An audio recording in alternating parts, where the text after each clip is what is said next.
They did a study where people applied to graduate programs in clinical psychology and submitted an essay which explained all their reasons for wanting to be a clinical psychologist. And then the other one submitted the exact same essay, except at the bottom they said, and another part of my motivation comes from my great love for Jesus Christ and my desire to do good in the world in his name.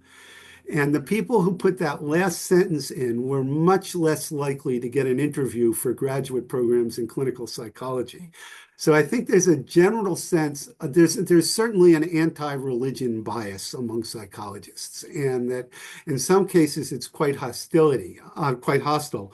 A former president of the APA wrote a book, I think, on how psychology hates religion, and that there's a sense it is coming primarily from the left.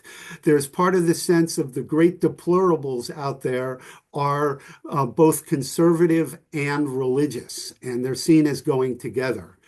They don't, by the way. When we're talking about a United States public where 90% of people believe in God, we don't have that split. The interesting split is in the Democratic Party, because if you're thinking about this, my initial training was as a political psychologist, but if you look at the Democratic Party, the great split is between the African Americans in the Democratic Party, who are overwhelmingly sympathetic to religion, and the whites in the Democratic Party, who are overwhelmingly hostile to religion, and that is something which potentially will pose political problems for them in the future, I think. But there's a sense among white liberal therapists that religion is bad. I don't believe that sense exists among African American therapists.